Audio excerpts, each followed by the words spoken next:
cá para trazer assuntos relevantes para os profissionais da área. Gostaríamos de informar que estamos com os vídeos das palestras disponíveis no nosso site e no canal YouTube. E que a nossa lista de presença passará no final da palestra para os que ainda não assinaram. Outra coisa, por favor, lembre-se de entregar a pesquisa de satisfação. Eu me chamo Suênia, eu sou chefe do setor de comunicação.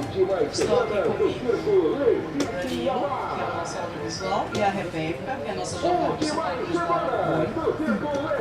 O tema da palestra de hoje é o papel da engenharia na política nacional de resíduos sólidos e a aplicação da logística reversa. Nosso palestrante é o Roberval da Silva e tem como titulação Engenheiro Civil pela Universidade Federal de Pernambuco, pós-graduado em Engenharia de Segurança do Trabalho, também pela UFPE, atua na área de segurança ocupacional, higiene e meio ambiente no trabalho e na elaboração de planos de gerenciamento de resíduos. Só mais um lembretezinho, a Uninasal ela distribuiu uns panfletos com uns encartes para serem preenchidos, porque depois eles farão uns 6, 7 sorteios, ok? Então preencha, daqui a pouco eles vão recolher. Boa noite.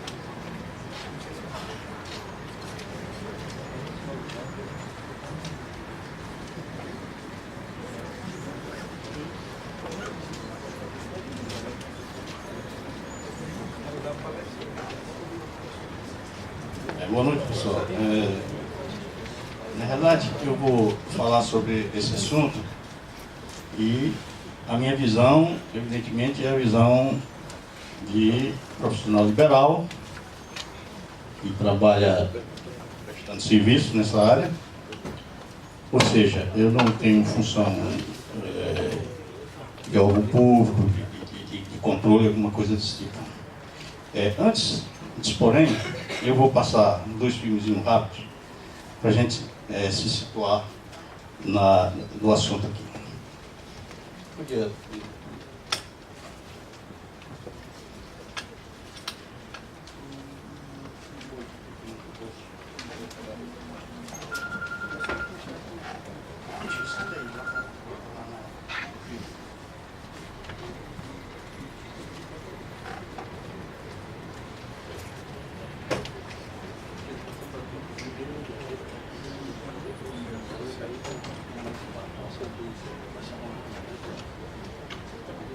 É bem rápido aí, é só uma questão da gente se situar onde é que a gente está posicionado em termos de Brasil, país.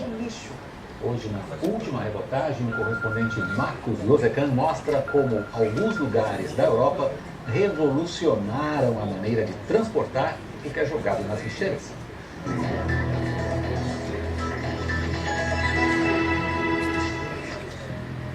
Lixo amontoado, jogado no chão, espalhado pelas ruas. Não, essa não é a realidade de pelo menos 50 cidades europeias que já descobriram um jeito de, digamos, varrer o lixo para debaixo da terra. Tudo de forma ecologicamente correta. Em vez de latas, que dependem de coleta periódica, bocas de lixo. Através das escotilhas, os cidadãos jogam os sacos. A partir daí, começa um show de tecnologia. Todas as bocas de lixo são conectadas a um gigantesco sistema de tubulação enterrado a pelo menos 5 metros da superfície. Trata-se de um grande sugador que aspira o lixo de hora em hora, dia e noite, o ano inteiro. Os sacos chegam a viajar a 70 km por hora embaixo da terra. O destino final é um centro de coleta, geralmente instalado na periferia. O lixo entra diretamente no container, que depois de cheio é transportado para uma usina de triagem, ainda mais afastada da cidade. Plásticos, latas e papel são reciclados. O lixo orgânico vira combustível para mover turbinas que produzem eletricidade. A ideia nasceu aqui, na Vila Olímpica de Barcelona, construída especialmente para os Jogos de 1992. Parecia impossível unir lixo com limpeza e higiene, mas deu tão certo que virou exemplo para a cidade inteira. Este sistema aqui acaba com a sujeira nas ruas, com as latas de lixo e principalmente com a coleta, um método que geralmente custa caro e polui o meio ambiente. Pelo menos 160 caminhões de lixo deixaram de circular diariamente pelas ruas da cidade. Este barbeiro, que sempre viveu em Barcelona, é um dos maiores defensores do sistema. Evita as olores. Não tem mau cheiro, não tem o barulho insuportável dos caminhões de lixo, é tudo limpinho, ele observa. É uma questão de inteligência e conscientização. Nos últimos 18 anos, a Prefeitura de Barcelona vem investindo sistematicamente na instalação dos tubos. É como o fornecimento de água, gás ou energia elétrica. A tubulação é enterrada embaixo do pavimento das ruas, explica o representante da companhia que criou o sistema. E o custo, com o tempo, se dilui, acaba sendo igual ou até menor do que o método tradicional de coleta. Em Barcelona, os prédios de apartamentos construídos nas últimas 2 décadas já têm o sistema instalado internamente. Os moradores nem precisam mais descer com os sacos até a rua. 70% do lixo na capital da Catalunha já são recolhidos assim. E em 5 anos, Barcelona inteira não terá mais nenhum caminhão de coleta de lixo circulando pela cidade. Solução subterrânea que ninguém vê, mas com vantagens que, com certeza, todo mundo sente. Como a gente viu aí, isso é uma questão de, falou sempre, em termos de 20 anos, né? Ou 10 anos, vamos dizer assim. Bota o segundo.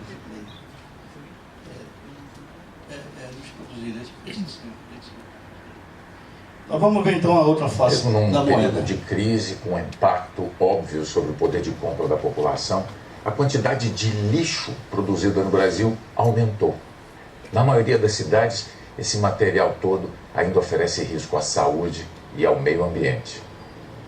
Esse é um dos maiores desafios dos prefeitos eleitos no Brasil. Na maioria dos municípios, os resíduos continuam sendo depositados irregularmente a céu aberto. Brasília tem o maior lixão da América Latina, a apenas 15 quilômetros da esplanada dos ministérios. No ano passado, se fosse para somar a quantidade de entulho de lixo hospitalar abandonados nas ruas das cidades brasileiras, o volume total equivaleria a 1.450 estádios do Maracanã. Nos municípios maiores e mais ricos, onde se produz mais lixo, a situação é melhor. Por isso, mais da metade dos resíduos do país seguem para aterros sanitários. Os números estão no relatório da Associação Brasileira de Empresas de Limpeza Pública, lançado hoje em São Paulo. A grande surpresa foi o aumento do volume de lixo em um ano de recessão econômica. Normalmente gera-se mais resíduos toda vez que o PIB cresce e o consumo aumenta. Desta vez foi diferente. Pela primeira vez em 13 anos de pesquisa, o volume de lixo cresceu no mesmo período em que o PIB despencou. De acordo com o documento, o fenômeno tem 2 causas principais. Primeiro, o crescimento da população.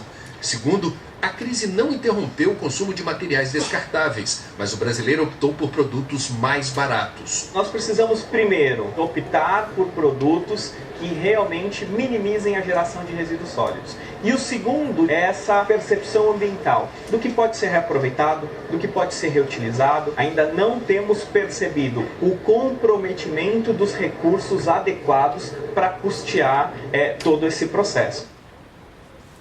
Me ajuda aqui, bota na palestra.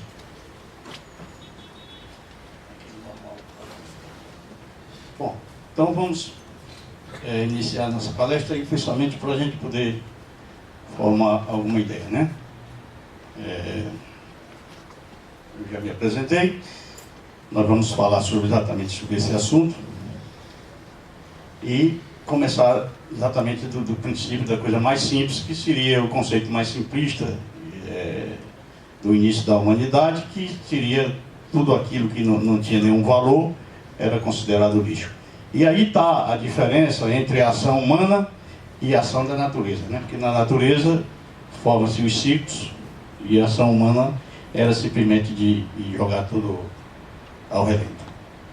Bom, isso até a primeira Revolução Industrial. Com a primeira Revolução Industrial, então, a coisa começou a mudar, que até então todo o lixo era de origem orgânica, né? E era enterrado no próprio quintal. Bom, aí veio a fase contemporânea, onde começou-se a produzir grandes quantidades de lixo, acarretando então a potencialização desse problema, tanto em quantidade quanto em qualidade. E principalmente no que diz respeito à era tecnológica, o lixo de origem eletrônica. Bom, tudo isso traz uma série de efeitos negativos que todos nós conhecemos, né? Degradação química, biológica, visual, desabamento, grandes enchentes, né? Proliferação de insetos, uma série de efeitos negativos. Bom, há também muitas variáveis envolvidas, né? Desde fatores econômicos até fatores legais e políticos, né? Vamos passar mais rápido essa parte inicial, só para a gente poder... Bom, causas para o acontecimento do resíduo gerado. O lixo, então, passou a ser um problema crítico para a sociedade, de um modo geral, no mundo todo. Tudo isso em função de uma série de fatores que contribuíram para que isso ocorresse, né? O aumento populacional, o crescimento da cidade, a renda, a avidez de consumo, mudanças e o uso dos recursos naturais acima da sua capacidade.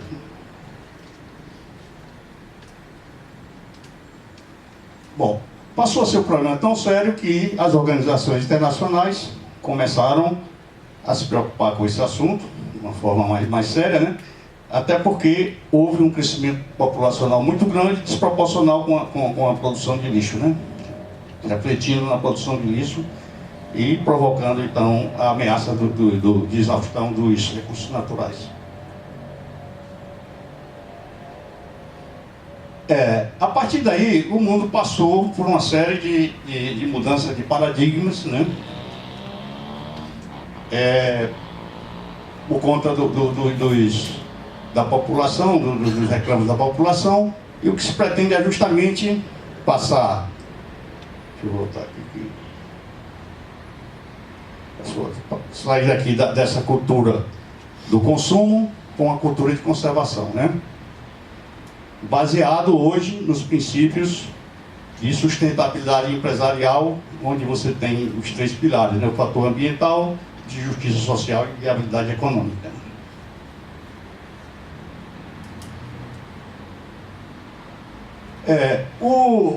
Quanto à produção do lixo no mundo, os países mais desenvolvidos são aqueles que mais produzem, mas em compensação também são aqueles que mais coletam, que mais tratam o lixo. Coletar aqui não significa lixo tratado, evidentemente, né? Lixo coletado. Isso porque o Brasil, por exemplo, ocupa o quinto maior produtor de lixo do planeta, algo em torno de 80 milhões de toneladas de resíduo por ano, dados de 2.214, dados oficiais, sendo que 10% não é coletado. Quer dizer, nós coletamos bastante lixo, né? Porém, cerca de 32 milhões de toneladas são direcionadas para aterros sanitários ou lixões a céu aberto. Então, essa é a diferença. Quer dizer, a gente coleta, mas não trata.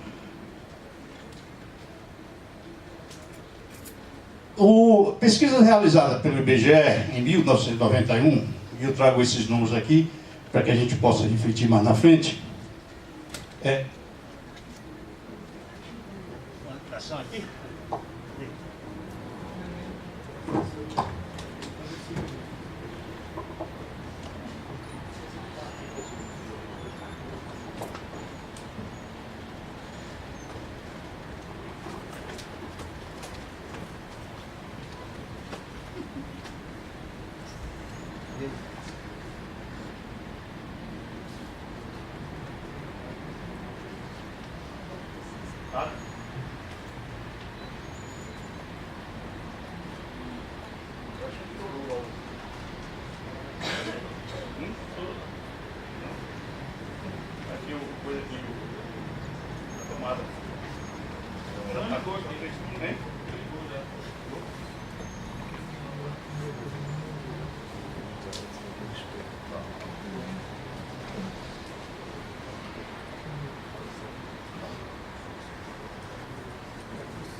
faltando aqui.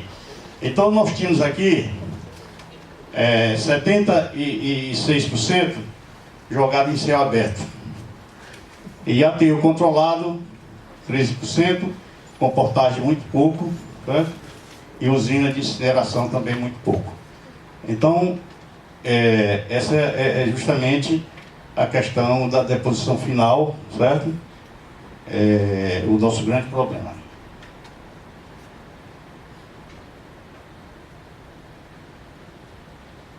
Em função de todos esses fatores, foi que o governo brasileiro, então, através lá do deputado, da Câmara e tal, desenvolveram então a nossa política nacional de resíduos sólidos, assinada pela Presidência da República e submetida a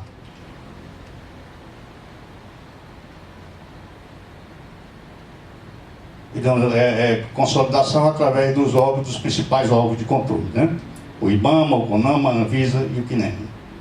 E outros órgãos também. O órgão de transporte.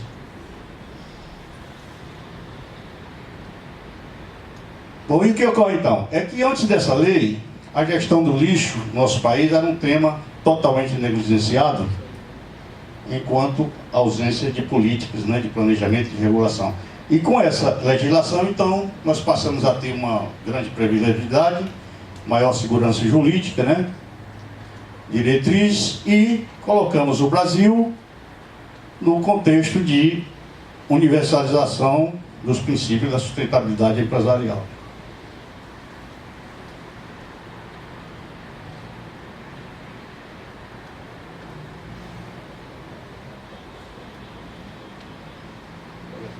Funcionar aqui.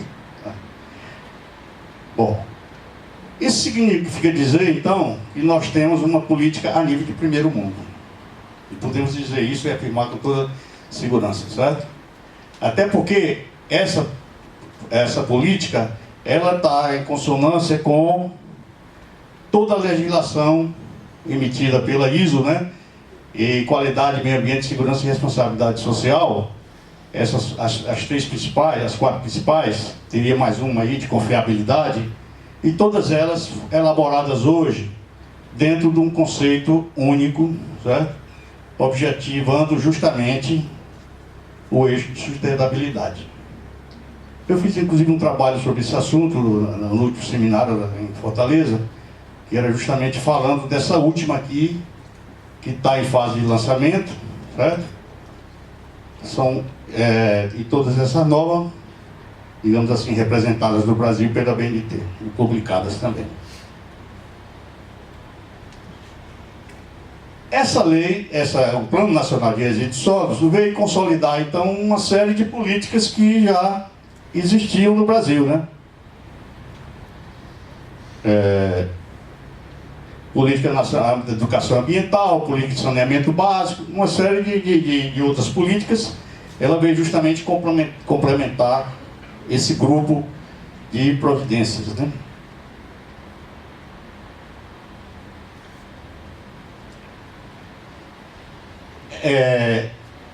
Isso tudo para que a gente pudesse então tratar o assunto do lixo dentro das múltiplas dimensões do problema, né? A parte de saneamento básico, né? Tem gente aqui que trabalha com saneamento e tal, a parte de recursos hídricos, né? E este tal plano de ação e produção e consumo sustentados, que é algo mais novo, né? E outras políticas afins. Com relação ao que eu falei, plano de ação e produção, é um plano apoiado pelo Programa das Nações Unidas, né? Que visa justamente o outro lado da questão.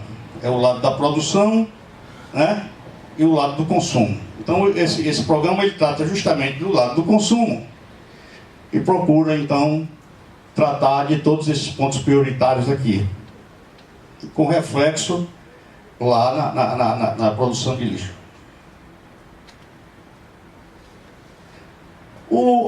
Essa lei, como eu falei, era uma lei bastante completa e ela tem toda uma estrutura, né? onde ela trata de todas as questões, das disposições gerais, né, da política em si, das diretrizes aplicáveis, né? A gente vai falar alguma coisa sobre isso a seguir.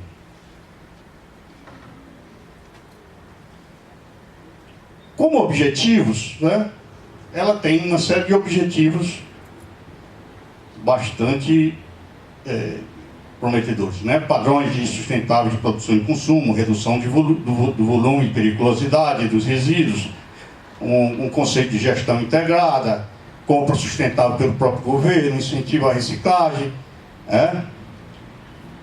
a parte de capacitação técnica, uso de tecnologia limpa e também a questão de aceitabilidade internacional do próprio país, né? Como princípio básico, também ela traz uma série de princípios inovadores, né? E já inovadores no sentido de que não existia na lei, mas que já é conhecido no mundo todo, que são os princípios de reciclagem, né? A prioridade nas ações, o conceito de visão sistêmica, a prevenção e precaução, o conceito de poluidor-pagador e, se for protetor-recebedor, o desenvolvimento sustentável das empresas, a questão da razoabilidade e proporcionalidade no tratamento do lixo, a preocupação e controle social, gestão integrada e o conceito de responsabilidade compartilhada pelo ciclo de vida dos produtos.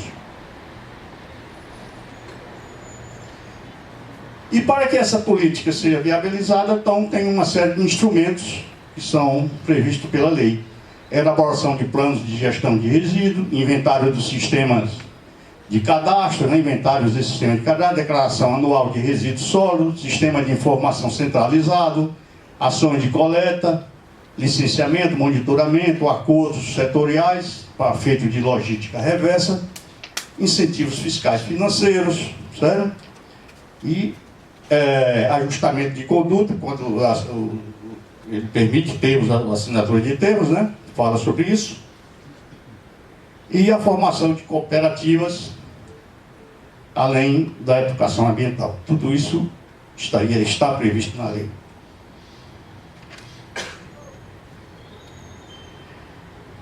Ela trata também, por exemplo, dos processos básicos de gestão, todos eles um a um, né? Segregação, coleta, manipulação e disposição final dos resíduos.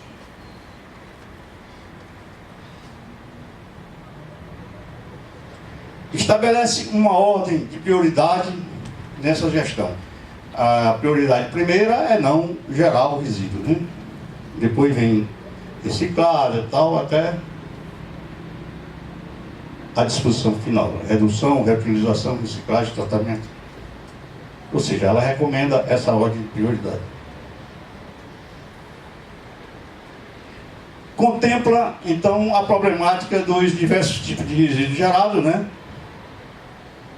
Estabelecendo os principais, né? Resíduo domiciliar, resíduo de limpeza urbana, resíduos sólidos, para cada um tratamento diferenciado. Nós temos aqui, o último aqui, né? Interessa mais de perto para a gente, que são os resíduos da construção civil. Quanto à periculosidade, certo? Ela diferencia a questão da saúde pública e da qualidade ambiental, certo? Divide os resíduos em perigosos e não perigosos, de acordo com as suas características de periculosidade.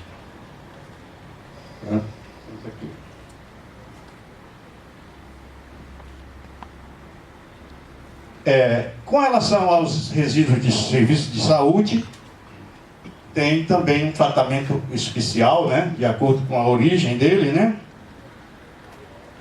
Os biológicos, os químicos, né? A parte de agulhas, injeções, esse negócio, e os comuns. E aqui, em particular, os resíduos radioativos produzidos. Na verdade, os serviços de saúde eles não produzem, mas eles trabalham com resíduos de saúde, né? Com os resíduos radioativos. Então tem toda a classificação lá, né?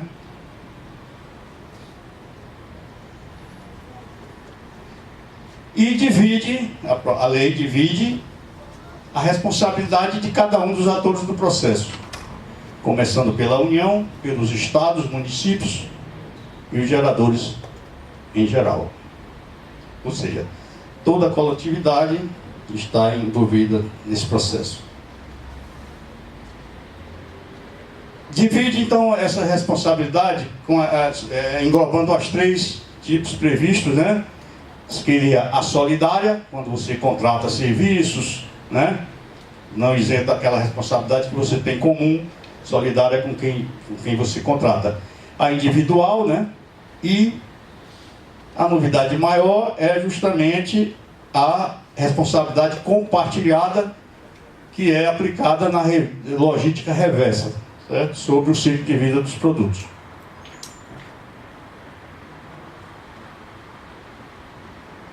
A lei fortalece, como a gente viu ali, como segunda opção, as ações de reaproveitamento dos materiais que já foram anteriormente beneficiados, né?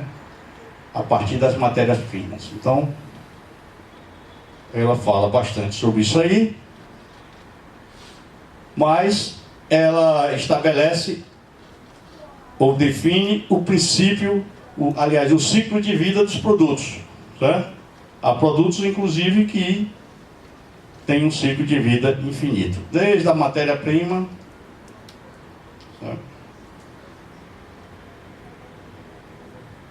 e estabelece o conjunto de ações, né, de acordo com a definição dada pela própria NBR, né, as ações da chamada logística reversa, né?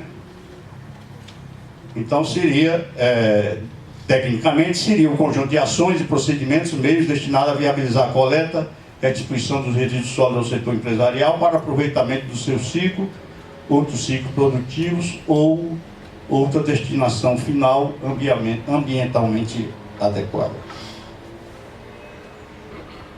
De uma forma mais simples, a prática, a logística reversa é o retorno do produto à própria cadeia produtiva, né? No sentido contrário do que a gente normalmente fazia ou vem fazendo, né? Você compra produto e no final joga fora. Então lá é o retorno do produto à cadeia produtiva. Nós temos aí um exemplo muito simples, né? Vou passar também rapidamente. Seria, digamos, uma garrafa de a produção de água mineral, a garrafa voltando ao ciclo, uma parte sendo aproveitada na reciclagem.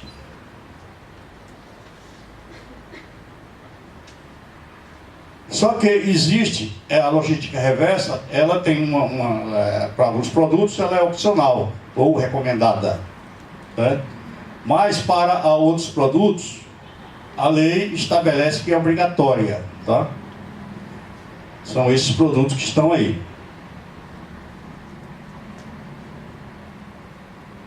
Para operacionalizar essa questão da logística reversa, o governo, a lei, né, através dos governantes, estabeleceram os 3 instrumentos: acordos setoriais, regulamentos expedidos pelo poder público e o chamado termo de compromisso para todos os atores do processo. Fechado com todos os integrantes da cadeia, né, com o apoio dos órgãos de classe, sindicatos, etc. Tudo isso formalizado.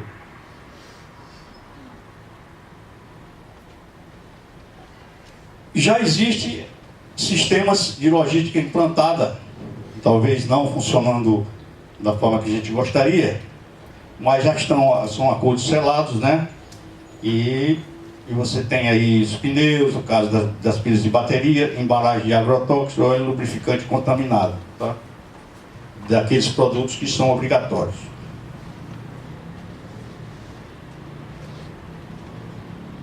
Outros produtos, passa uma mais aqui.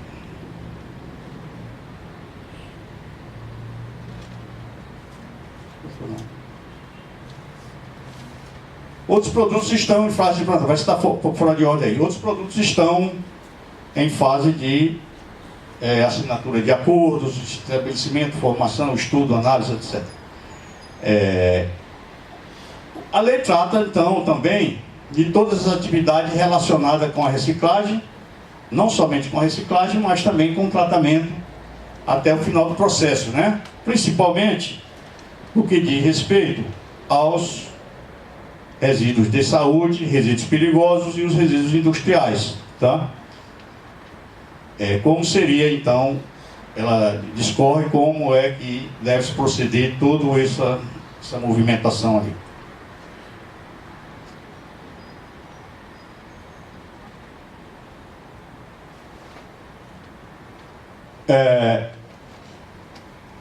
Dentro desse critério de razoabilidade e proporcionalidade, que eu falei antes, tem a questão daquele que produz mais do que produz menos, a quantidade.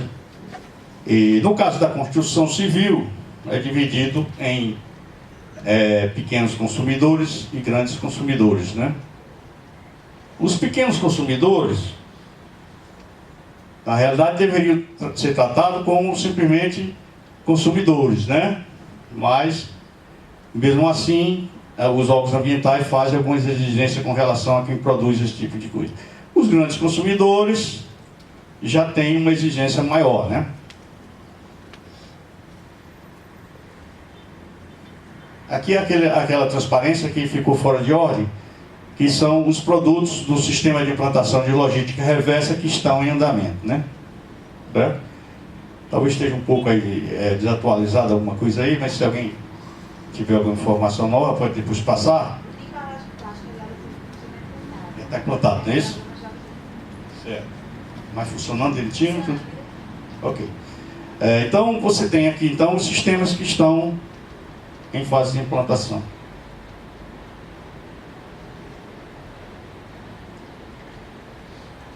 Aí você tem aqui o envolvimento dos geradores e as implicações que isso pode trazer para as pessoas, né?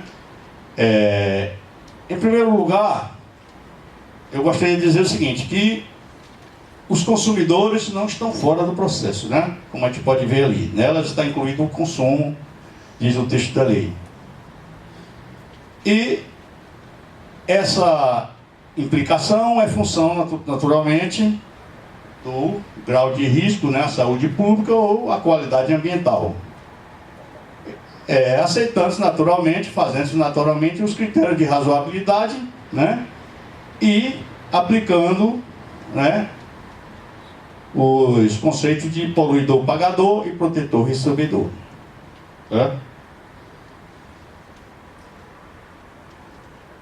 Com relação ao destino final dos resíduos, tá? Nós temos aí uma série uma grande quantidade de cidades, né, no Brasil, jogando seu lixo em aterros sem nenhum controle, tá? Poluindo o ar e poluindo o subsolo. Nas cidades mais avançadinhas um pouquinho, tem lá, então, os aterros controlados. Muitas cidades, né? Onde você tem, de certa forma, não porque tem a questão também de queimadas, mas você alivia um pouco aqui a atmosfera, mas em compensação você continua proibindo o solo. De modo que a solução de engenharia considerada tecnicamente adequada pela legislação brasileira atual são os aterros sanitários, porque você resolve aquele problema do ar, teoricamente, e da terra, além de outras vantagens, né? A lei prevê, então, as penalidades, né, e as criminalizações para quem não atende a tal política, né? Desde sanções administrativas, né, até os casos mais graves de crime ambiental para todos os atores do processo, tá? Inclusive os gestores públicos de resíduos sólidos.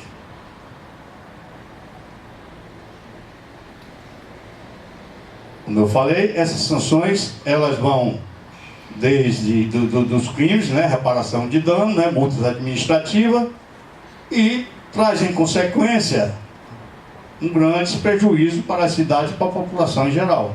Tá? Até porque essas cidades, de acordo com a lei, não teriam acesso aos incentivos e financiamento de entidade pública no Brasil e com certeza no exterior, nos países mais avançados. Bom, com relação ao aterro controlado, ele tem uma série de características, eu vou passar um pouco mais rápido, porque isso é uma questão mais técnica, né? De coleta, célula de disposição, né? E finalmente, no final, você tem aqui, que eu preciso chamar a atenção, na possibilidade de produção de energia para consumo interno e externo, né? Você é mais avançado, tem um sistema de coleta do chorume, monitoramento técnico-ambiental, impermeabilização, cobertura, né? Cobertura de área do solo, uma série de vantagens, daí porque a lei acha que essa é a solução, eu recomendo essa como solução mais adequada. A lei estabelece também o sistema de informações dos resíduos sólidos. Então, formou-se uma cadeia de informações, né? Aproveitando inclusive algumas coisas que já existiam no IBAMA e tal, tá?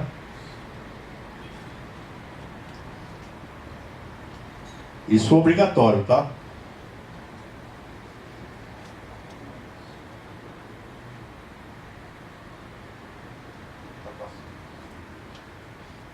Bom, tanto as empresas potencialmente poluidoras, quanto os profissionais da área, certo? Participam desse cadastro do IBAMA, né? Devem se cadastrar, tem lá o cadastro, vai lá na internet e se cadastra para poder tanto atuar na área, quanto manter os seus sistemas de produção, fazendo parte daquele processo de formação. Entre as categorias de geradores, são reconhecidas, né, são classificadas ou agrupadas em atividades industriais, agropastoris, né, estabelecimento dos serviços de saúde, clínicas veterinárias e cemitérios, né. Cemitério aqui eu chamo a atenção que inclusive é um problema sério, né, no Brasil, sério que eu digo de passivos ambientais, serviços públicos de saneamento básico, e existe uma regulamentação grande sobre isso também. Empresas, terminais de transporte, mineradoras, estabelecimentos comerciais e as construtoras, também dentre outros, mas principalmente esses que estão citados aí. Como ferramenta de planejamento, a lei impõe aos atores do processo os tais planos de gerenciamento de resíduos sólidos. A política nacional já é um próprio plano, né?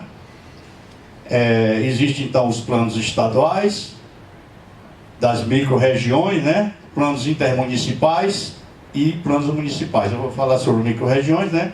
E os planos, o marronzinho, dos geradores particulares, né?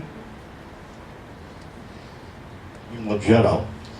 Bom, define então todas as responsabilidades da União, né?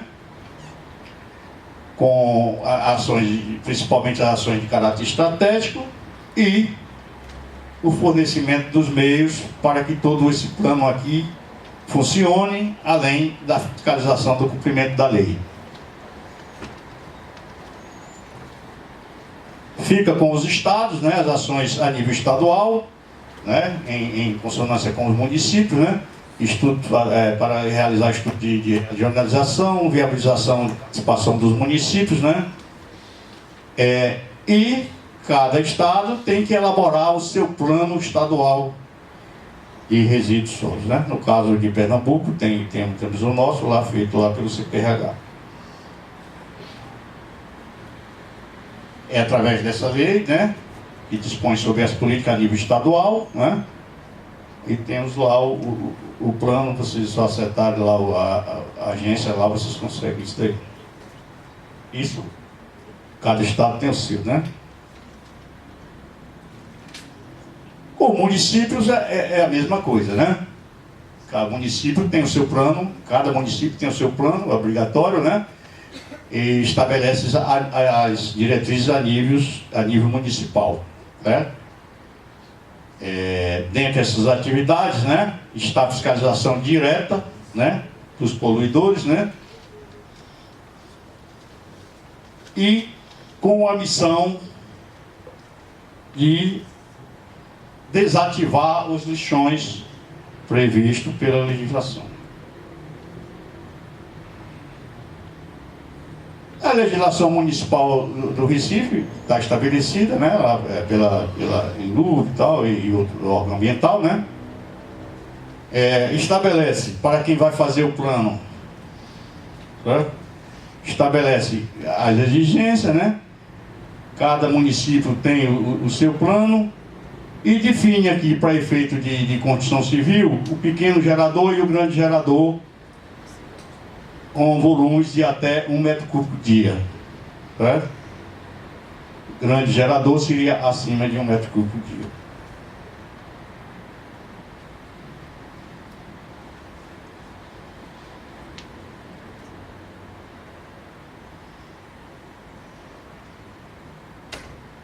Com relação a essa definição de grande, essa bola ainda precisa ser um pouco arredondada, porque há uma grande variação de um município para o outro, tá? Para vocês terem ideia, em Porto Alegre, já é 0,5, certo?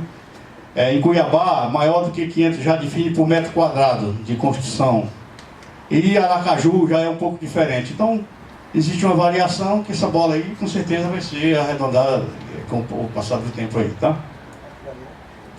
Até porque isso daí é importante para o fornecimento das informações lá do cadastro do sistema, né? Sistema de informações. Então, a política nacional, ela estabelece, e o objetivo dela seria basicamente a reciclagem, tá? Ou seja, é uma meta de atingir 90% de reciclagem e somente 10% vai para os aterros sanitários, tá? Ou seja, esse tratamento aqui seria da política reversa, né? Para os demais, né? E o tratamento prévio, tá? De modo que, para a coleta municipal, iria uma quantidade bastante inferior do que vai hoje, né? Tentando dessa forma minimizar os problemas que a gente viu lá no vídeo, né? A própria Constituição Federal, ela estabelece que o município possui a responsabilidade de dar destinação para o resíduo. Até a gente exagerava um pouco, então isso é problema da prefeitura, é quem tem a obrigação de coletar os resíduos. Isso muda um pouco com o caráter da lei, tendo em vista que tudo isso aqui, essa parte principal, só os 10% é que iria lá para os lixões. O resto, o próprio gerador é quem tem que se responsabilizar por tratar e passar simplesmente o mínimo possível. Certo? E dentre as obrigações das prefeituras, tem a formação de parcerias com a associação de catadores, né, de valorizar essa questão dentro daquilo que a gente chama de questão social.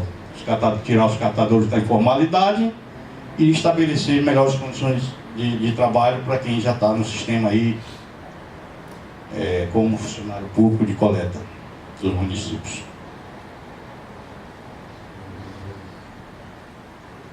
Ou seja, essa inclusão social faz parte da lei, tá?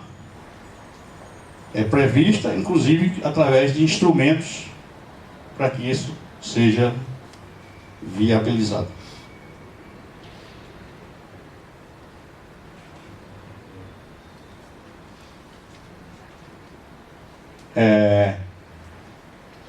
O incentivo seria, então, dado através da formação de cooperativas, né?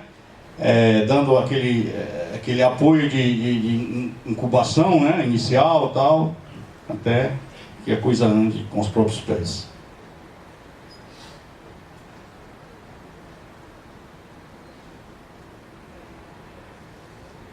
Bom, a lei permite, então, a formação, tendo em vista a situação do município brasileiro, ela permite, de muitos municípios, né, que não têm condições, permite, então, a formação dos tais consórcios, né, ao invés de um município, seria um município-chave, né, um município líder, e o resto fazendo parte do consórcio, para poder viabilizar, então, aquela meta de tratamento de resíduos.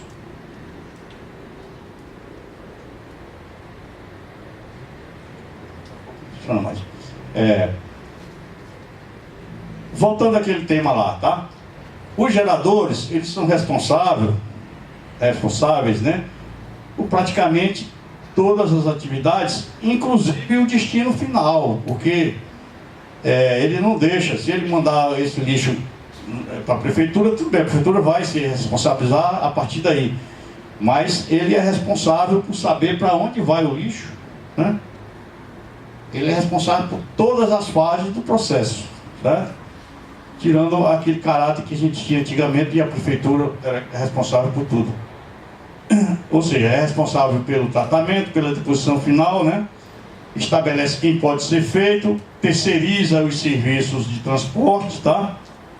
Isso aqui eu estou me referindo principalmente aqui aos lixos de resíduos de saúde, tá? Cada consultório médico, cada clínica médica, cada consultório odontológico, cada veterinária, cada necrotério, todos esses estabelecimentos de saúde, eles são obrigados a dar um tratamento prévio do lixo e não pode mandar isso para a prefeitura, providenciar então o transporte, né, e entregar o lixo para a prefeitura, ou um outro destino final que seja aceito pelo poder público.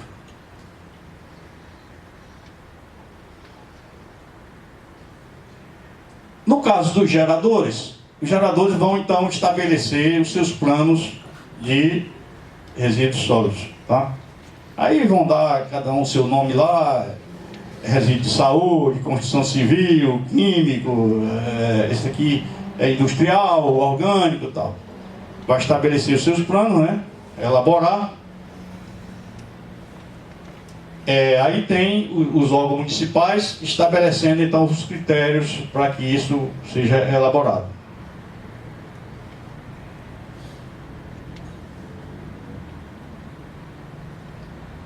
No caso dos resíduos de saúde, né, tem aquela classificação que eu acho que todo mundo já conhece aí, e são as 4 classes, né, tá? De acordo com a resolução do CONAMA 307.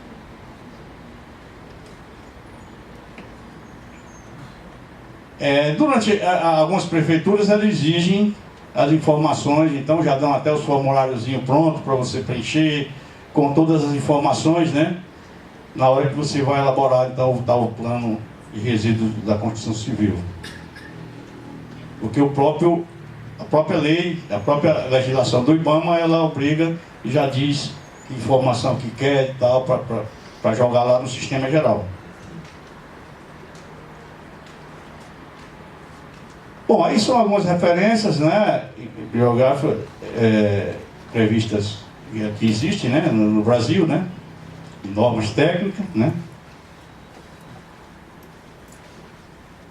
Eu digo aqui, se referindo mais à construção civil, tá?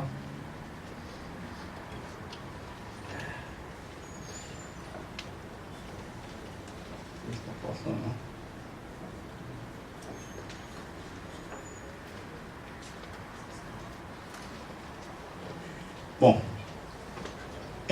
para a elaboração dos planos, tem aí uma série de publicações, né, pelos órgãos de classe, né, o CREA, o próprio CREA, principalmente do Paraná, São Paulo, Rio Grande do Sul. Tem algumas publicações de como você deve proceder para elaborar esses planos, né.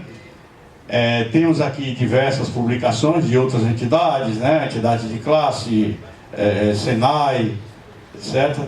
Temos o Sinduscom com uma série de publicações também, o do Ceará eu sei que tem, aqui eu não sei exatamente, se tiver alguém aqui eu não sei se tem aqui, o Sinduscom. Mas eu sei que lá no Paraná tem, Belo Horizonte, e A própria Caixa Econômica ela tem uma publicação sobre isso e já começa, além dos órgãos de financiamento de um modo geral, eles começam a exigir, né, durante as licitações, fornece termos de referência e ela tem aqui uma orientação que ela dá para a construção aí de conjuntos habitacionais, etc. Bom, a lei então estabeleceu uma série de prazos, né? O principal deles é justamente o fim dos lixões de aterros controlados, né? Mas para a elaboração dos planos estaduais, isso aqui mais ou menos foi cumprido, né? Muita gente já tem, muitos municípios do interior não têm, certo?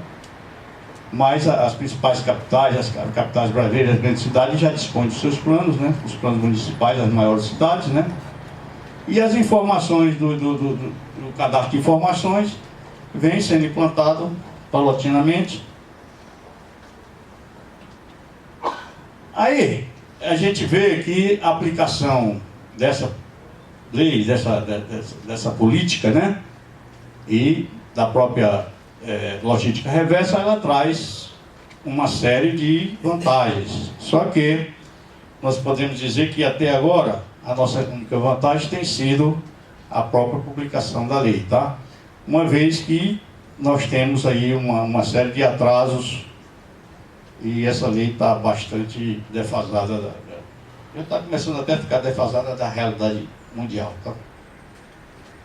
Se ela não foi implantada no momento certo.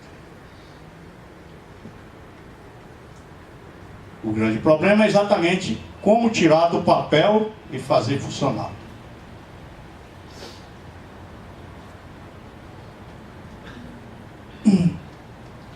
Com benefícios de implantação dessa lei, a gente já deu para perceber que tem uma série de benefícios, não só para o próprio governo, mas principalmente para a população em geral e para as empresas.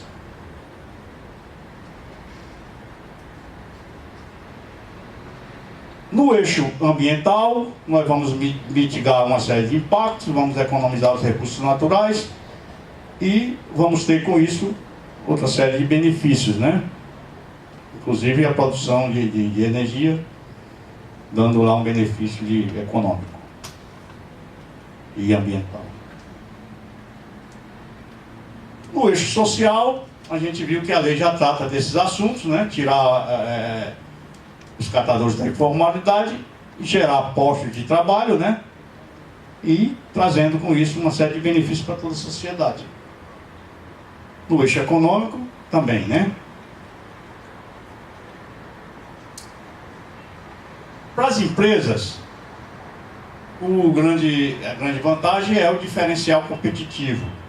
Isso dentro da visão mundial de hoje, né? Daquele tripé.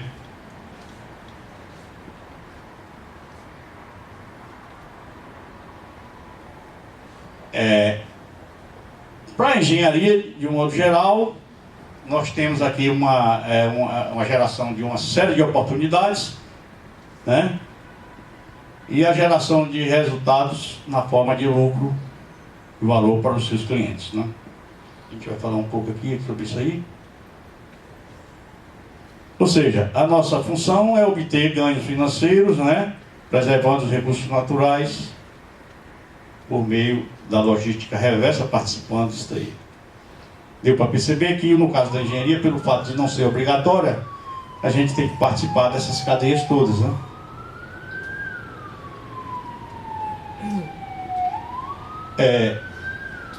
Já houve, de certa forma, alguns avanços na aplicação dessa política. Pesquisas feitas pelo Sinduscon de São Paulo fizeram pesquisa de satisfação tal, e apontaram uma série de vantagens aí, de ganhos desde a aplicação da lei. Diria que são ganhos que ainda não são os desejáveis. Aí vem então o papel da engenharia nessa política. É um papel que não há dúvida da sua importância, né? E em tempos de crise, o grande fator motivador é justamente a geração de emprego tendo em vista as múltiplas atividades que serão incorporadas ao processo.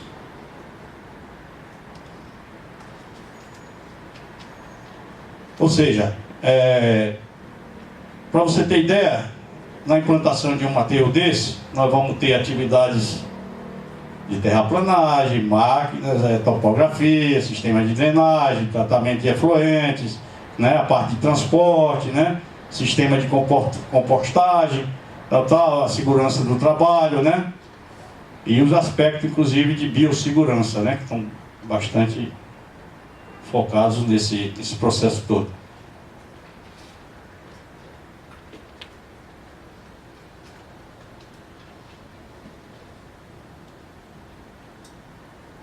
Ou seja, há reflexo nas mais diversas atividades da engenharia, né? Desde o serviço de consultoria, supervisão, projeto, monitoramento, principalmente, né? Construção, porque esse monitoramento vai para a vida toda do aterro sanitário, né? Todas as áreas estariam então envolvidas, né? Significando oportunidades para todas as categorias, tá? Com relação à responsabilidade técnica, a lei federal ela não estabelece o requisito para que isso ocorra, né? Ela simplesmente diz que a empresa é livre para escolher o profissional, desde que atenda aos demais órgãos de controle, né? Que são esses aqui, basicamente, né? Chamando a atenção que os efeitos radioativos estão sujeitos à legislação do CNEM. Para a elaboração dos resíduos de saúde, a responsabilidade técnica pela resolução do CONAMA, ela diz que é nível superior habilitado pelo seu conselho de classe, certo? Certificado de responsabilidade similar para os resíduos de saúde, tá? Mas acontece que temos também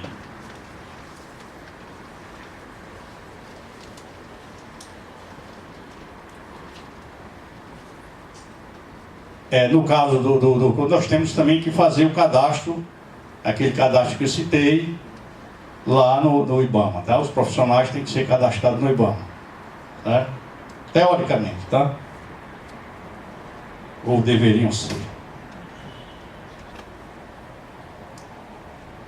Bom, já pela Anvisa, né, no caso específico dos resíduos de saúde, ela já diz que o profissional tem que ser ativo no conselho de classe, com responsabilidade certificado, mas pode ser qualquer um, inclusive nível superior e técnico de nível médio. Então ela é bem flexível. Agora, existem países onde esse regulamento é bem rigoroso e outros já são mais flexíveis.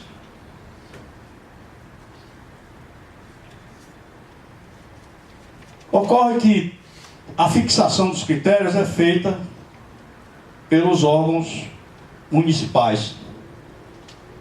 E os órgãos municipais, então, vão fixar esses critérios e dizer que eu quero nível superior, quero nível médio, quero isso. E aí é onde surge a confusão, né? Existe até uma certa já guerrinha de mercado aí entre o pessoal da área ambiental, tal, querendo exclusividade, outros de segurança do trabalho. O que a gente observa é que, na realidade, isso é multidisciplinar, tá? Ambiental. Tá? Aí o que ocorre? Estou aqui em cima do CREA, para o CREA dar tal. Eu, inclusive, tive um probleminha aqui, lá no Ceará, porque uma cidade, eu tirei a RT no CREA, e o órgão municipal me exigiu que eu pegasse uma carta no CREA, dizendo que eu tinha capacidade para fazer. Certo? Aí eu tive que pegar essa carta, foi uma demora, eu já tinha contrato assinado, uma série de contratempos. Essa questão também é uma questão ainda que deve evoluir, o pessoal deve colocar. Isso tem trazido poucos, mas alguns recursos de mérito no próprio CONFEA, né? Com relação principalmente à questão do nível médio para a elaboração dos projetos de gerenciamento de resíduos. Me parece que foi favorável para o pessoal fazer. Não sei, se alguém do CREA depois quiser esclarecer isso aí, pode. Estou colocando só as minhas dificuldades aqui.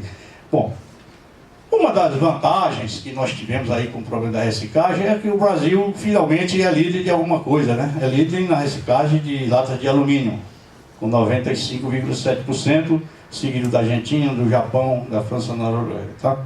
E tem uma série também já de outras atividades de reciclagem, a gente já tem feito alguma coisa de reciclagem não desejável, mas tem alguns avanços, tá? Ocorre que nós temos ainda um grande potencial de reciclagem em outros segmentos, principalmente na construção civil, né? Onde você tem uma série de produtos mexendo com uma cadeia muito grande e com uma grande produção de lixo e com o fato de ser o que mais extrai insumos da natureza. Temos tido também alguns avanços, né? Tem produtos aí, já muita gente já fabricando produtos ecológicos, cimento ecológico, tijolo ecológico, aproveitamento de madeira, etc. Tem muita coisa aí na internet e na prática a gente tem visto isso daí.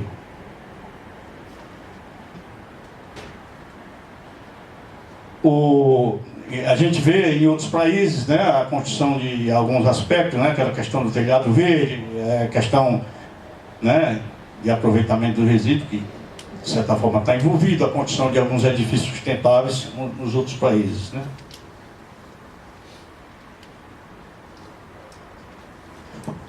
E uma oportunidade que pode surgir, e tem surgido, eu sou testemunho disso, a criação de empresas de transporte terceirizado, tá?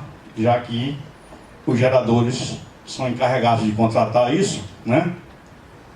Principalmente no que diz respeito aos resíduos de saúde, como eu falei, você imagine a quantidade de clínicas que existem no Brasil, gerando pouco resíduo, mas obrigatoriamente terá que contratar uma empresa, né?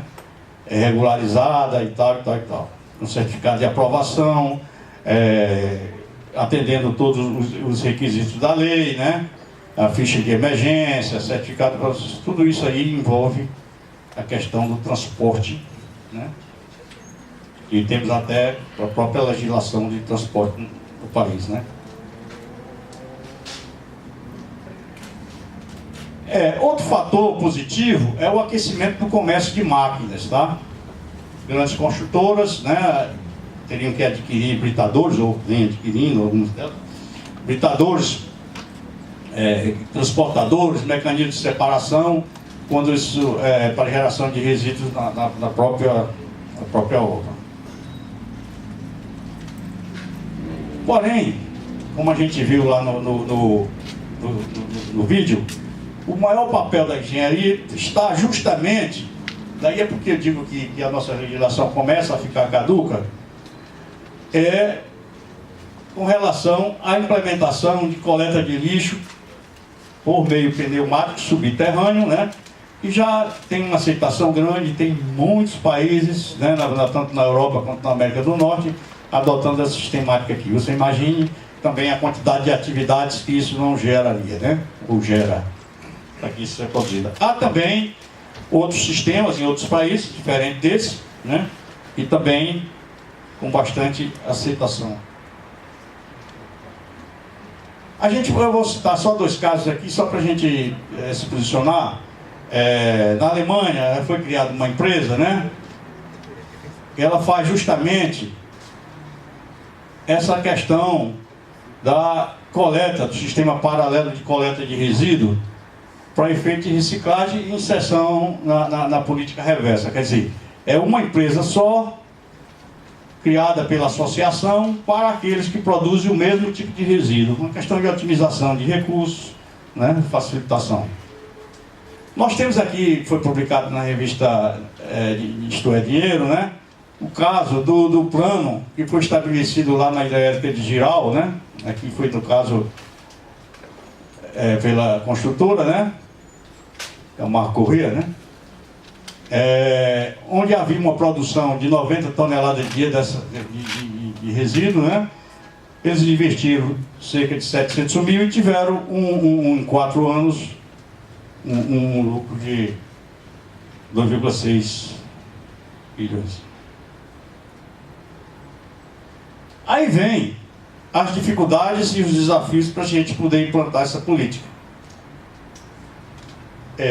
Como nós vimos, a data era 2 de agosto, para a gente ter o tal fim dos lixões. Isso não foi feito, e para completar a gente tem um quadro que quase semelhante ao que eu mostrei no início com os dados do IBGE. Nós continuamos praticamente com os mesmos problemas, né? Quando essa política já tem mais de 6 anos, né?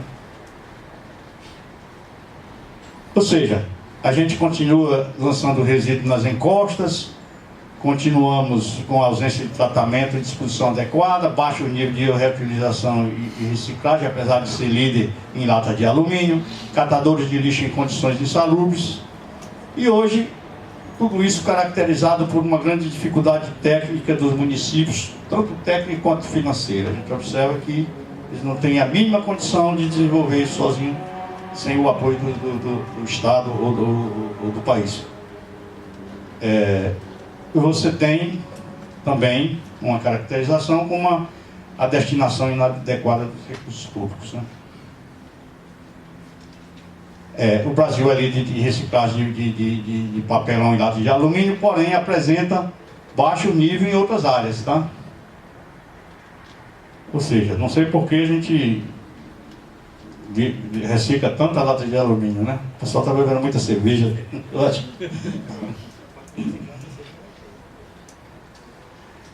Os resíduos continuam sendo lançados nas encostas, né?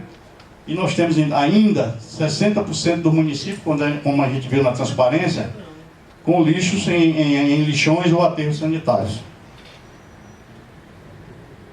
Ainda conforme a pesquisa de 2014, cerca de 1.600, né? Jogavam tudo e com uma grande desigualdade regional. O Nordeste é líder nisso daqui, né? Com metade do município brasileiro sem atendimento dessa política. Como eu falei, os municípios estão em grande dificuldade financeira, né? Sem capacidade de investimento, com uma dívida bilionária da cidade. Aí não tem nada a ver com a história, mas com o Instituto Nacional de Seguro, só para a gente se situar.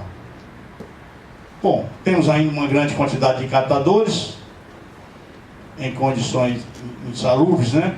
Foi dito ali, inclusive, eu fiz até escrevi até para aquele LinkedIn, alguma coisa a respeito disso, só o lixão de Brasília foi feito agora no final do ano, bem juntinho lá do governo federal, né? Para vocês verem que o atendimento disso aqui, né? A gente está defasado com relação, em função dos nossos problemas aí da aplicação dessa legislação. Bom, em Pernambuco, o pessoal aí do CPH pode atualizar, isso aqui só para a gente situar, são dados um pouco defasados, mas de qualquer forma não houve grande alteração. Nós temos ainda muitos municípios ainda que não atendem. Tem alguns municípios que estão formalizando o acordo, já formalizaram, né, acordo com as procuradorias para poder se cobrir em relação à lei, né, as penalidades da lei. Certo? Ou seja, para evitar processos, né, o Ministério Público e o Meio Ambiente vem assinando o acordo, né, conforme está previsto na legislação. Com relação aos atrasos, a gente vê que todas aquelas políticas que eu me referi, que eram políticas afins, estão atrasadas, tá? Só me referindo a esse plano SAP, que é o Plano de Saneamento Básico, tem uma defasagem de quase 20 anos, tá? Ou mais de 20 anos, a implantação dessa lei aí. No contexto atual da Constituição Civil, também a gente tem alguma coisa a comemorar, mas também não é tanto animador assim. A gente tem prazos adequados não atendidos por muitas empresas, né? Muitas não elaboram o programa, né? Algumas prefeituras pequenas no resto do Brasil nem sabem o que é isso. Algumas já cobram das empresas para se constituir que elaborem, mas não fez a parte dela, né? Grande quantidade de interface, que a gente mexe com muitos materiais. A nossa logística reversa não está tendo uma participação desejável nos diversos segmentos das cadeias produtivas, né? Uma fiscalização praticamente não existe ou é ineficiente nos diversos órgãos, né? Até porque se fosse a gente teria muito mais trabalho, né? A classe, né? Falta de conscientização da própria população e uma preocupação com a sustentabilidade como diferencial de competitividade ainda é muito pequena em relação àquelas 3 normas de certificação que eu me referi da ISO. Existe aí, isso aí é só um fluxograma geral, né? Da distribuição de bens de consumo nas cadeias produtivas, no caso da construção civil, e em função da grande quantidade, é difícil. Tem aqui uma colega nossa, que até está conversando com ela está trabalhando nesse aspecto aqui, tá?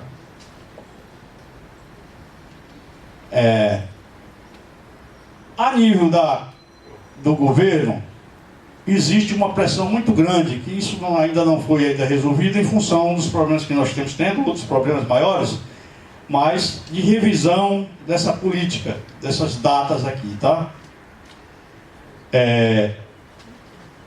Nós teríamos aqui essa data de 8 de agosto que não foi cumprida.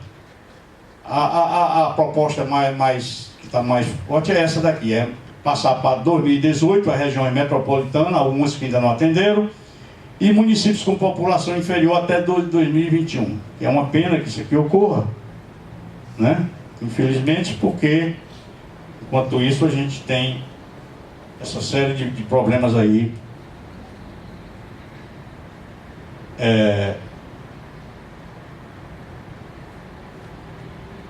Continuando. Então nós temos aqui, olha, para você ter ideia, o Brasil precisa investir, segundo os entendidos aí, 11,6 bilhões por ano para cumprir o tal Plano Nacional de Resíduos Sólidos, tá?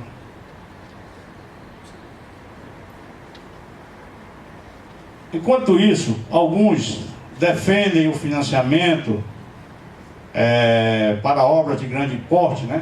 Alguns chamam de obras faraônicas, né? Tanto no Brasil quanto no exterior, né? Cada um tem a sua opinião, acha que isso aqui é uma grande vantagem, né? Cada um forme a sua opinião aí. Mas o fato é que o dinheiro existe, né? Para você ter ideia, lá o nosso estádio, né, lá de Brasília, custou 1,7 bilhão. Só para financiamento externo, o BNDES financiou 50,5 bilhões, tá? Enquanto nós precisamos 11,6 bilhões por ano para viabilizar essa questão aí. Então era isso que eu queria colocar, né? Se alguém quiser fazer alguma pergunta ou fazer um bate-papo aí, não sei.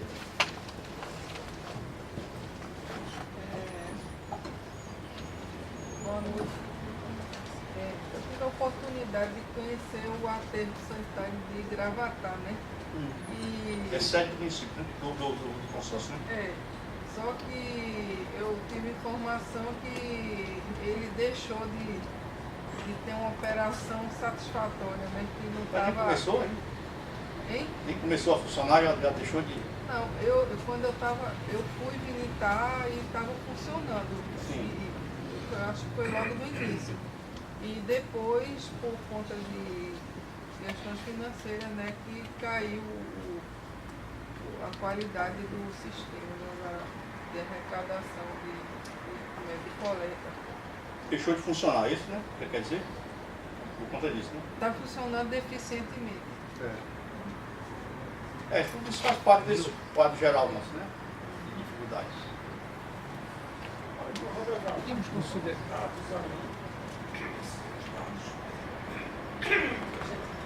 Cadê os microfones? aqui.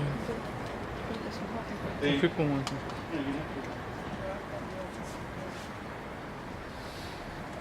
Com relação a construção civil tem muita dificuldade no descarte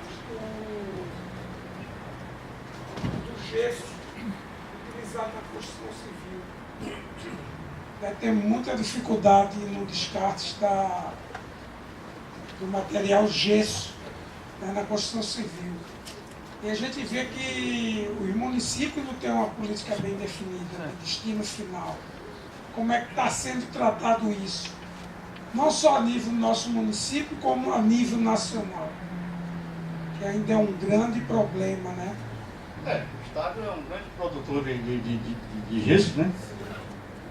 Eu imagino que lá as indústrias tenham já uma certa estrutura, através dos sindicatos, né? Não deve estar tratando desse assunto lá. É evidente que tem atrasos e tal, luta com dificuldades, mas eu acredito que eles têm porque é um setor, de certa forma, organizado. Eu entendo assim.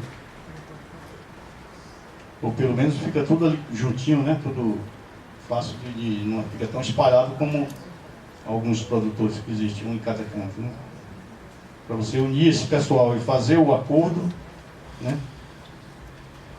Formalizar o acordo é realmente complicado. Eu queria fazer uma pergunta só para ter racionalizar isso melhor.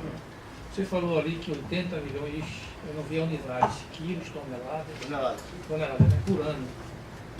Eu não sei, eu não fiz o cálculo, mas o per capita seria quanto? No Brasil. Eu tenho uma ideia de 1,5 kg por pessoa. Por pessoa que o pessoal usa para efeito de elaboração dos planos, né? Isso tanto no lixo molhado como no lixo seco, né? Não, tem vários trabalhos de alunos, universidade de pesquisa, que dão alguns valores diferentes, né? Alguns avançaram pesquisando, tem um pessoal na Paraíba que pesquisou lixo da condição civil, tem um pessoal que pesquisa lixo. E tem valores que ainda é muito... Não existe, por exemplo, os órgãos, eles não dizem exatamente qual a quantidade que você tem que levar, até porque existem diferenças regionais, né? Região que produz mais isso, região que produz mais aquilo, né? É por isso que muita coisa fica a nível do município, que às vezes são pequenos municípios, que não tem a minha estrutura para estar estabelecendo esses números, né? Eu só posso dizer que são números que existem variações, né? Eu digo porque eu moro em Itamaracá. E o lixo não é nem colocado lá, nem reciclado. Ele é colocado em Igaraçu. Ele é todo transportado para Igaraçu, porque o CPRH não permite que o lixo seja colocado na ilha. Certo. É bem interessante. O fato de ser uma ilha e provavelmente porque ela participa de algum consórcio. E outra coisa, nós temos uma população flutuante, que é 75 mil. Nós somos 25 mil, mais 75 mil flutuantes. E muitas vezes não tem noção nenhuma do que é reciclagem, que coleta seletiva. A informalidade é muito grande com relação aos catadores de lixo também. Perfeito. Por isso que eu passei justamente aquele filme, para a gente ver a nossa defasagem, que não é pequena, né, em relação ao que se passa ao redor de nós, né? Ainda nós estamos muito atrasados e com mais todo esse atraso de implantação do mínimo que seria uma política. Só para tirar a imagem de que a gente só sabe tomar cerveja. Não, eu bom também. Nós não somos, o Brasil não é apenas o primeiro reciclador de alumínio. Também na área de embalagens de agrotóxicos, também é o primeiro lugar no mundo. Embora sejamos, como se diz, um país ainda de segundo, terceiro mundo, mas a nossa... fazemos melhor do que os países de nível bem superior. Para você ter ideia, os senhores terem ideia, nas embalagens descontaminadas, chega-se em torno aí de 90% a 94% de reaproveitamento dessas embalagens. Eu acredito, até porque esse setor é o setor de maior segura a gente hoje. E, inclusive agora não, né? Já há uns 4 anos, 5 anos atrás, o próprio organismo da indústria de agrotóxico colocou em voga a produção das próprias embalagens a partir das embalagens que foram já... Isso está em torno de segundo ponto, não sei, talvez você pode estar mais bem informado, inclusive, é que se aproveitava da nova embalagem, 50% da matéria era da embalagem antiga, 50% do material. Isso é um ganho, para o meio ambiente é um ganho espetacular, né, cara? Com certeza. Nós estamos falando de o quê? De 70 bilhões de dólares, será o mercado anual, aí que gera, eu não me lembro mais, assim, no meu tempo de trabalho gerava em umas 400 e tantas toneladas de embalagens. Hoje deve estar chegando a 1 milhão de embalagens por ano. Certo. E disso aí, agora realmente não é só de alumínio, tem isso. Agora, o trabalho é bem, haja vista que é Dupont, Monsanto, Dow, essas coisas todas aí, né, gente? Eu coloquei, inclusive, no teor da palestra, que seria, eu ia falar de uma vantagem relativa da lei. Eu me referia justamente a essa questão que a gente tem avanços em determinadas áreas, né? E outras bastante defasadas. Com licença, aqui atrás. Aqui. Boa noite. O senhor tem dados e porcentagem da construção civil, dos resíduos, falou só de gesso, mas em geral, da região metropolitana, de tudo, tijolo, gesso, em geral, qual seria a porcentagem de reciclagem? Olha, eu vou te falar, assim na minha cabeça não tem não. Agora, tem bibliografia sobre isso, tá certo? Eu falei até aqui da Paraíba, que tem um cara que fez lá sobre... A própria Recife tem gente de universidade que fez essas pesquisas, então eu não tenho realmente isso na cabeça. Quando eu vou fazer algum plano, eu me baseio na bibliografia existente, né? Porque é a única informação que a gente tem, né? Algumas coisas boas aí, publicadas. Olha, em matéria de publicação, de trabalhos, né? Científicos e de publicações de um modo geral, olha, a gente tem para valer sobre esse assunto, tá? O que falta realmente é a implantação dessa política. Continue, por favor.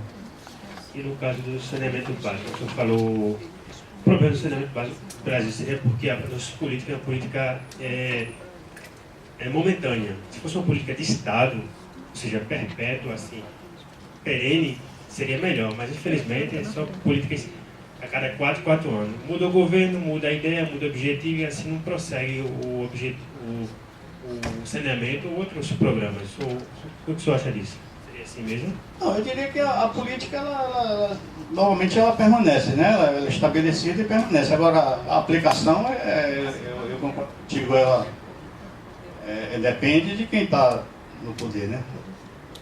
As prioridades que estabelece, não somos nós profissionais, felizmente, né?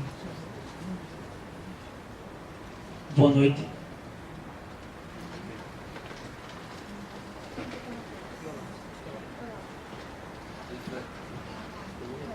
Oi, boa noite. Não, só esclarecendo, eu sou engenheira e trabalho no CBRH na parte de resíduos. E só esclarecendo a pergunta dele, ele falou da questão do gesso. Infelizmente, não existe tecnologia dentro do Estado para fazer o tratamento do gesso para que a gente possa utilizar ele como matriz de outra forma, não existe.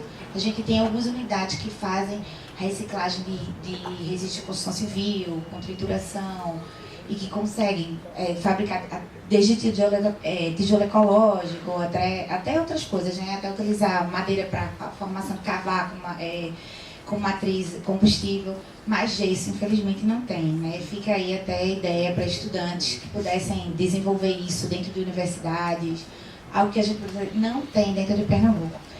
Outra dúvida que ele falou foi a questão do Tamaracá.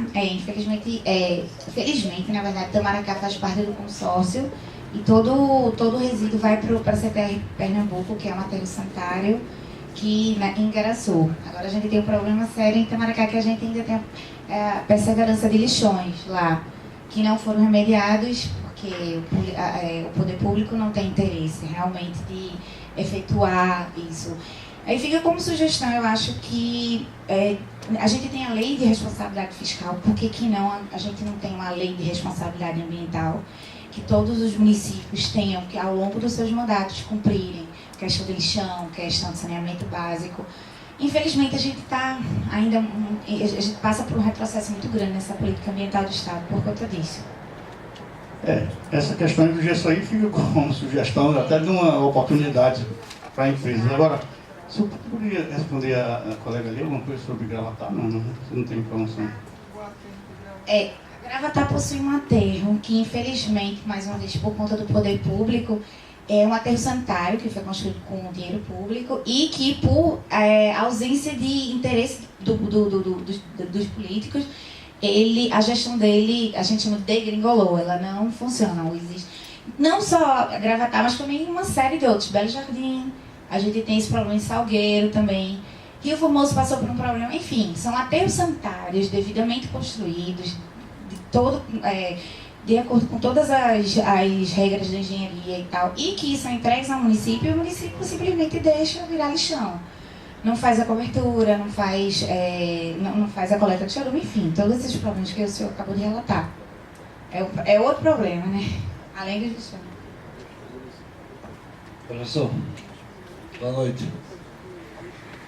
Alô? Boa noite. Meu nome é Gabriel. Parabéns pela palestra. Eu queria também fazer a ponte aí com o nosso amigo SuperRH sobre esse aterro que está sendo construído lá em Igaraçu. Já existe um projeto de geração de energia a partir de resíduos. Isso já está encaminhado, está andando ou está parado? A partir dos gases. Então, Igaraçu, ele não está sendo construído, ele já está construído, né? Já tem um tempo, o CTR Pernambuco, ele é um aterro privado. E, sim, se eu não me engano, existe a perspectiva futura de coleta. Eu sei que no CTR Candeias, que é o que recebe a maior parte de resíduo de Recife e tal, eles têm, sim, aproveitamento energético completo, né? Mas no CTR Pernambuco ainda não. Tudo é custo, né? Principalmente nesse momento de crise. Eles até têm um projeto agora de blendagem de resíduos, que também é uma forma de você promover sustentabilidade a esse resíduo, reinserindo também com matriz energética. Também não foi adiante por conta dessa questão, dessa crise financeira, mas sim, eu sei que existe esse projeto, mas o que falta é recurso. Existem empresas já tentando investir exatamente nessa geração de energia e vender isso aí no sistema elétrico, né? Isso, existe. Tá bom, obrigado. Boa noite. Eu sou conselheiro aqui do CREA, Fred Brenan, certo? E acho que é um tema assim, de alta importância e de relevância para a sociedade. Então, como sugestão, aproveitar que está o pessoal aqui também até do CREA, para a gente, ou o senhor sugerir, criar uma instrução normativa e que o presidente replique isso para as prefeituras, entendeu? Eu acho que é aquela história, como foi dito aí, as pessoas não têm acesso hoje, é meio complicado a gente dizer isso, entendeu? E principalmente quando você vai para a esfera de prefeitos. Então acho que é uma obrigação deles saberem, ou a parte jurídica. Então isso, se não fingem não saber, eu acho que deveria pelo menos receber uma instrução do conselho para valorizar realmente a classe, os profissionais e que esses profissionais estejam inseridos, tanto na prefeitura ou nas empresas privadas, para estar realmente fazendo o serviço e da melhor forma possível, né?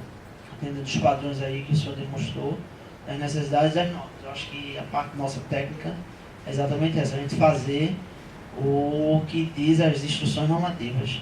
E na época que eu estava fazendo mestrado, eu não sei em que pé estava, até porque meu foco foi uma parte mais de ruído, e o professor, se eu não me engano, estava estudando a parte do gesso, que eu falar daí.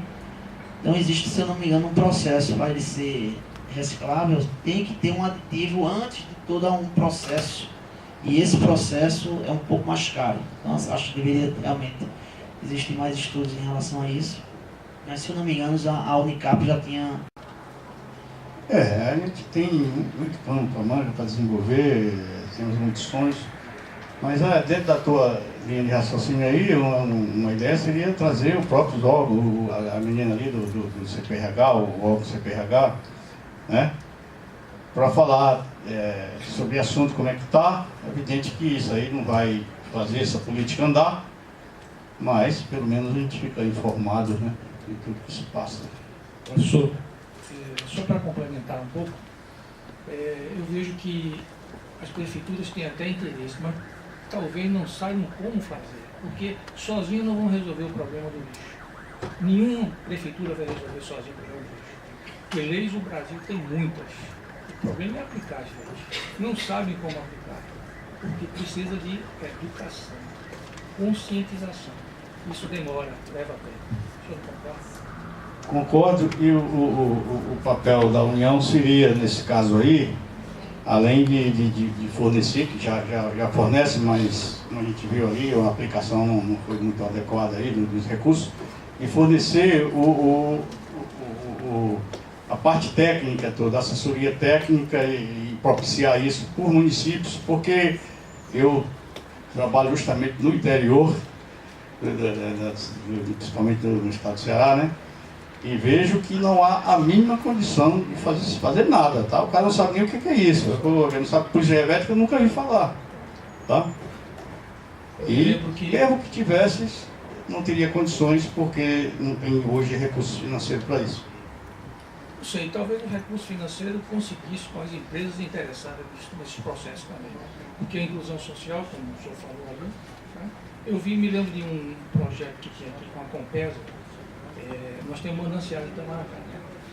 E eles fizeram propaganda com a torneira saindo pérolas, né?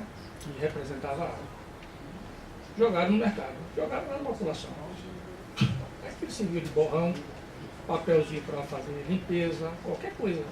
Não tinha uma assistência social, uma pessoa que pudesse de casa em casa. Como é que você economiza água? Como é que você evita gastar? Agora está saindo na televisão muita coisa, mas falta esse contato também, que é uma parte, didática, vamos dizer assim, a educação em si. Então, eu acho que ajudaria bastante para a gente. Em termos de política, nós somos também campeões. Nós temos várias políticas, eu mostrei aqui várias políticas, uma delas é a educação ambiental, tá? Essa educação ambiental a gente não vê também grandes avanços, por, digamos assim, iniciativas de poder público, mas os avanços que a gente vê são das ONGs, da população em geral, que começa a estudar, que começa a se interessar pelo assunto.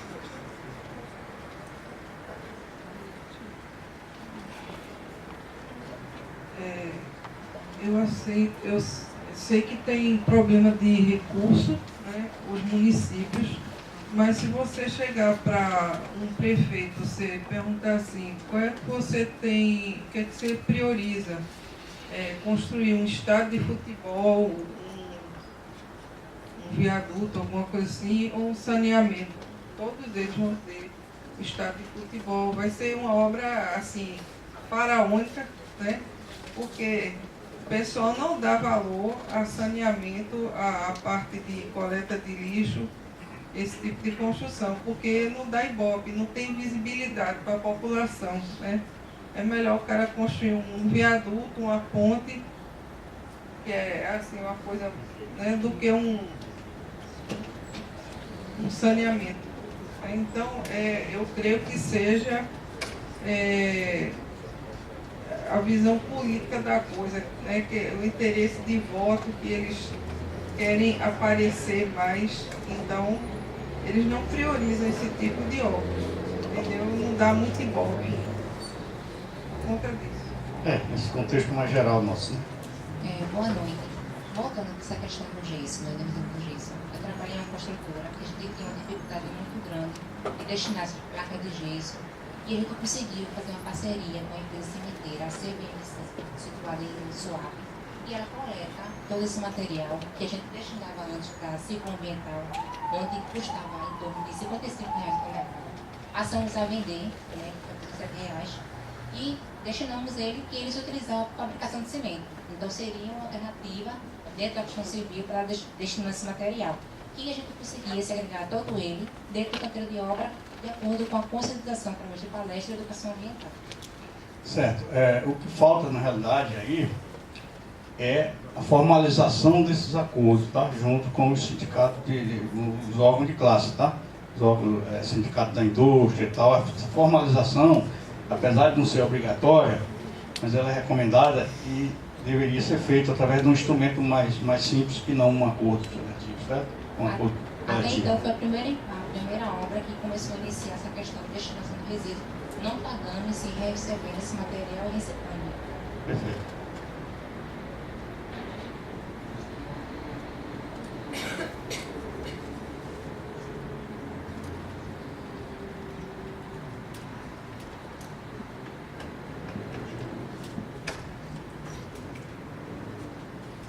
Ok, não sei, eu acho que é.